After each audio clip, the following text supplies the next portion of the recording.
We're gonna do a 2-minute review. No cuts, no edits. Welcome back to the Craft Whiskey Boys 2-minute reviews, and this time we've got Knocking on Heaven's Door, baby. Heaven's Door, Tennessee Bourbon, brought to you by Bob Dylan.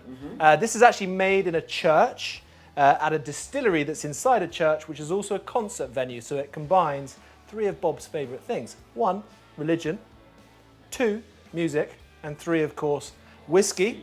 And Bob's a very religious guy, born into a Jewish family and actually baptised in later life. Really? With whiskey? Absolutely. Bob, if you were baptized by whiskey, you're the man. I love your music anyway. We've all been baptised by whiskey one way or another. You know, straight off the bat, what I love about this is the bottle. Because obviously, with Bob, he is quite, you know, prolific in terms of being an artist and things he does. But this is actually based on his own, like, cast iron works. So it's quite interesting that he's related onto that. And I know with his other releases, his other bottles, he does include kind of some of his artwork there. But it's a very attractive looking bottle. Yeah, it looks really cool. The fact that he's put his ironwork and everything on it. Yeah. And this was made in conjunction. It was Bob and a guy called Marc Bushala. Marc Bushala came to fame with Angel's Envy, which is a really, really good bourbon. And in fact, the bottle's nearly kind of got that cool shape. So what age is it? Is it 8 years or minimum? Minimum 8 years. Want me to pour away, boys? 30% small grain, I believe. Yeah. Is it really? It is, yeah. Ooh, very weak. Ooh, there's that know it. sound. Perfect. We're interested to see this one. Ooh, maybe a little bit too much there for you, Solomon. So, we're going to do a 2-minute review. No cuts, no edits. The clock starts, we review it, and we give you our score. That's how it rolls. You know the score. You know the score. I don't know the score. And if you guys have any suggestions for what whiskies we should review next, please comment below. Cheers, boys. Sludge. 2 minutes starting now. So different on the nose from the last bourbon that we've tasted. Very hey? different. I mean, obviously they're all going to be, but like it's a lot of oak coming through. Yep.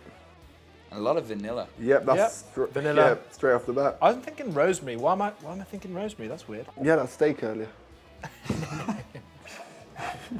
You made that mistake earlier. Here we go. Is no one else getting berries as well? Yeah.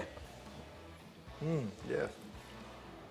But like sweet berries. I mean, most berries are, aren't they? But like not bitter. There's like Moe's berries? most. They're plums. Okay. They got a bluish. I'm gonna say it before you even sip, but That's so smooth. that's a bit of you. I'm getting really kind of festive spices out of that.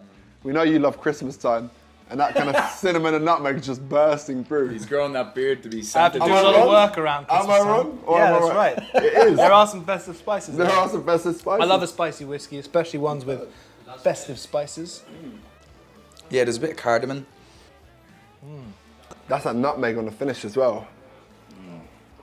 No, it's not bad at all. When I you actually breathe, quite like this. when you close your mouth and you breathe out, you get a lot of almond, like a roasted almond. Toasted nuts. You like some toasted nuts? These nuts.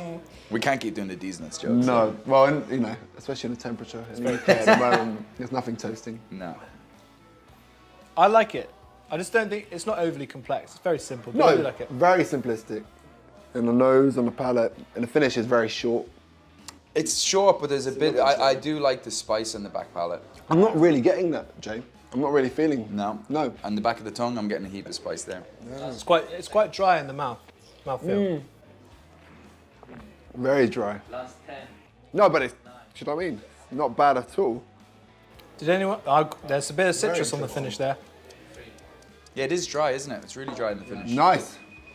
Oh, and that's 2 minutes are up. So if I'm going to rate this whiskey, you know, I will most likely drink it again and share it with some friends purely because of the Bob Dylan giveaway or fact. You can link to it, but I'm going for a 6.9. I think this is going to be a perfect whiskey. It's a sipping whiskey, but it's not a phenomenal sipping whiskey. It is a good sipping whiskey. I think this would be perfect in, what do you call it when at Christmas time? Eggnog.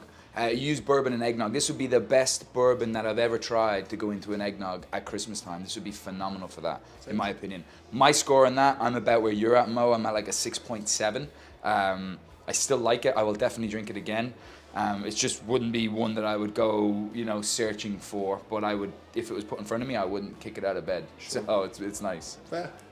Yeah, there were parts of it that I did like, as Mo said. I love a Christmassy spice.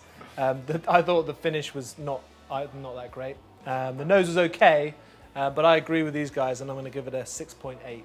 Thanks, Bob.